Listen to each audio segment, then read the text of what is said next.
Many people live in informal settlements in this country, how difficult it is to live in informal settlements, to get proper access to services around water, around electricity, just simply safety, of course, a major issue. The Human Rights Commission, they've been looking at 3 of the major metros in Gauteng to see what they've been doing, so Ekurhuleni, Tshwane, the city of Joburg.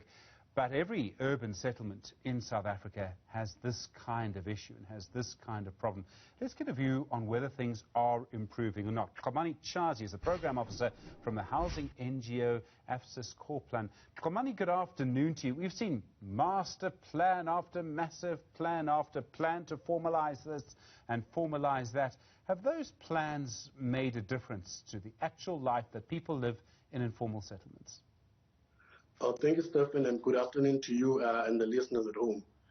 From where we are standing currently as a country, as South Africa, most of the housing interventions that have been released over the past few years, we could say in post-apartheid South Africa, have not yielded the desired impacts on the ground, particularly when it comes to influencing the lives of the people they are meant to benefit positively.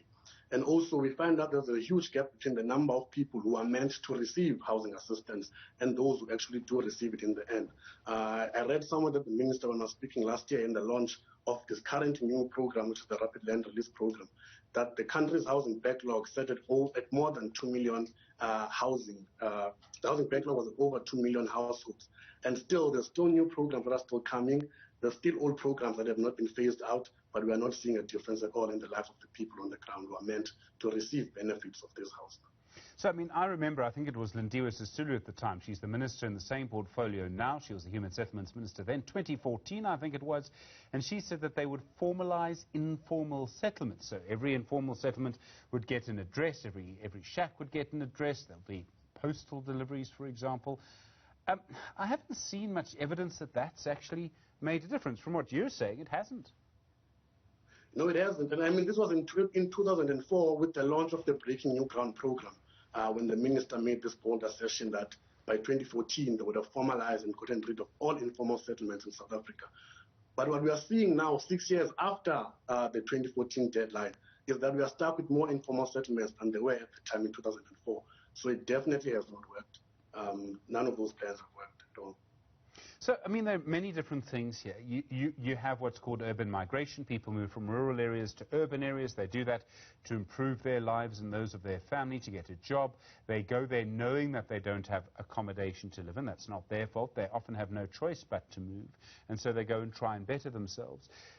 What interventions work? I mean, if you have an informal settlement like Diepsloot, a big informal settlement, been there for a long time, what interventions work? I mean, I suppose the first intervention is to try and just make the lives of people there safer than they are at the moment, to allow women, if they need to go to relieve themselves at night without having to worry about being attacked. Well, I think as a starting point is that the biggest mistake that the government has made, and I think for a lot of people, is that they looked at the housing challenges in South Africa as only a housing issue, that people do not have access to adequate housing. So let's therefore have programs that just tackle the housing issue alone. But it's not that simple. There's a lot of issues tied to people not having access to housing, besides not just having a structure above their heads. Number one, we're still grappling with the problem of difficult access to land for the urban poor. And when I mean access to land, I mean access to land through formal legislated means. As a result, you have people invading land parcels. And they don't invade land parcels because they are of a rebellious nature. No, they invade land parcels because there's no other alternative. Secondly, we have an economy in the country that if you want to find a job as an individual, you have to move to the city because there's no jobs in the local. There are no jobs in the small towns where people stay. There are no jobs in the rural areas. So people are forced to flock to the city. And when you get to the city, there's not enough housing to accommodate everyone. So that's number one. And number three, the country has sort of resorted to this housing issue to think that the demand to housing is just a housing structure. So let's build RDP houses for people and hope that we're getting rid of the housing problem. Forgetting that the money that is spent and invested into an RDP house can only benefit a select few individuals and does not benefit the majority. And so for the longest of time, civil society has been pushing for upgrading of informal settlements, which is an informal settlement starts from where it is as an informal settlement, and then over time it builds up to a point whereby those who benefit to have houses can actually have houses. But it's taken a long time for those processes to happen in that way, and it's primarily because every time when people speak of housing, the government or those in power think housing is a house, which is a structure above your head, whereas housing is an intrinsic process that involves all other factors. It involves hospitals, it involves schools for children, it involves participating effectively in the economy, because what you want to have in the end of the day is a sustainable human settlement where people are able to find work in the local, they're able to find good health care, they're able to take their children to school, and there's a viable economy that is taking place within that particular area.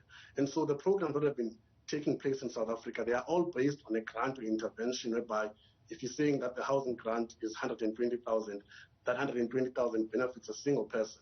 Whereas if you could look at it from a broader perspective to say, how do we view housing as not just a house alone, but as an intrinsic process that is tied to all other factors and all other social services that government is supposed to give to people, then we could start moving towards a direction of having at least a comprehensive, sustainable human settlement policy, which is something that we do not have at the moment. Khomani, I mean, there are bigger questions around policy. So policy started 1994.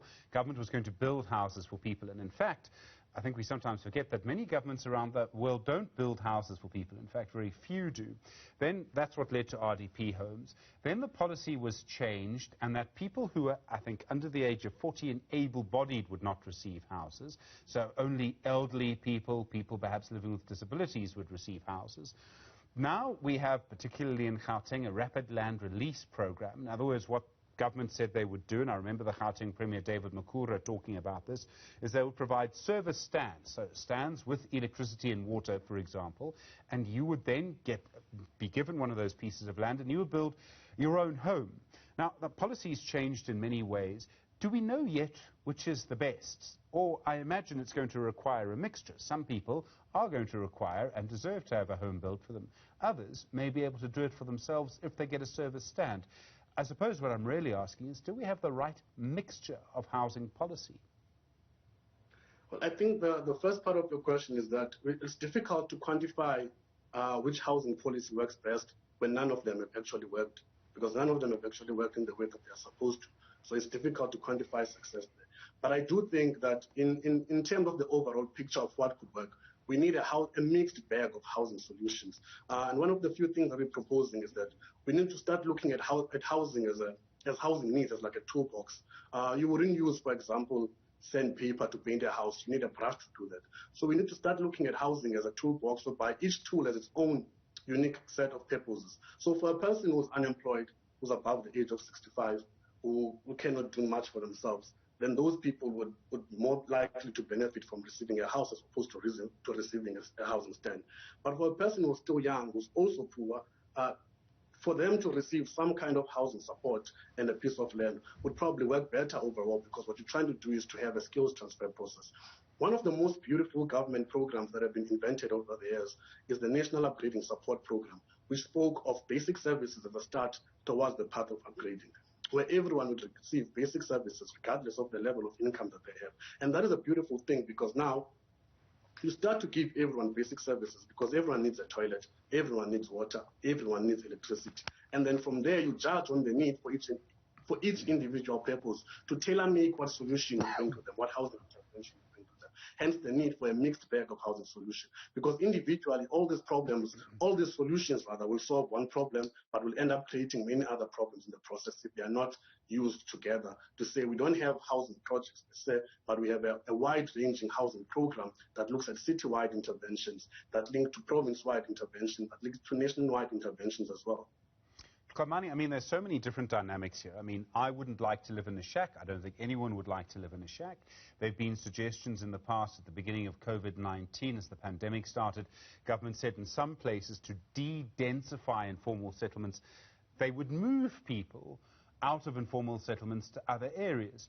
That, of course, brings back the most terrible memories of forced removals, rightly or wrongly. But, I mean, the history is there.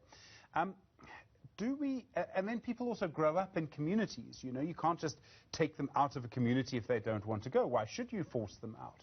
So then the question really becomes, do we try and improve the informal settlements that we have, or do we try and encourage people to move to other places? And again, you might find that in one family, the elderly people, maybe the parents, have lived in a certain community for a long time and they don't really want to move. You'd have to improve where they live. Whereas the younger people might say, I'm actually very happy to move somewhere else. Well, I'm an advocate for improving the living conditions at informal settlements where people are as an interim measure. Because in the past, we've seen that government programs to move people in post-apartheid South Africa to what is supposedly better places is that they end up being placed on the periphery of cities with no access to transport, with no access to jobs, and with no access to the economy. So you're recreating the wheel and recreating the same problems that you're trying to avoid. So it's all about, at the core of South Africa's housing issues, and that's what we've been saying as many NGOs throughout the country, that at the core of SA's housing problems is the access to land. Access to adequate, well-located land for the urban poor. That is what is at the core of the housing issues in South Africa. That is why people are invading land. That is why people are complaining about not having access to housing. Because a lot of people in the country, it's either you're too poor for an RTP house, you're too rich for an RTP house, or you're too poor to afford a bank loan to start building something for yourself. So at the beginning, at the very core, is that government must make access to land available for poor people in well-located areas. And then we can begin talking about the other intricacies and other supposed developments. But definitely access to well-located land should be the beginning. Improved basic services at the places where people stay should also be another early intervention. And these are interventions that I view as quick wins because it's things that government can be able to attain within a year to a 2-year period, as opposed to trying to build houses for everyone else, which is seemingly not working. Khamani, we see evictions taking place regularly in the city of Joburg, in eThekwini, in the city of Cape Town. From what you're saying, it would seem that a process of evictions doesn't actually work because, people are going to build shacks. They're going to try and live in a place because it's close to work. They're not living there just because there's nothing there. They're living there because they need the job. From what you're suggesting, government needs to actually change its approach. Those evictions don't seem to work. They don't seem to work at all because they still continue to happen. Even though evictions are happening, invasions still continue to happen. So eviction doesn't seem to be a deterrent to people invading land. More often than not, people invade land knowing that there's a very high chance that they will get evicted, but they still invade it anyway. Not because they want to or they are rebellious, but because they have no other option. It's like being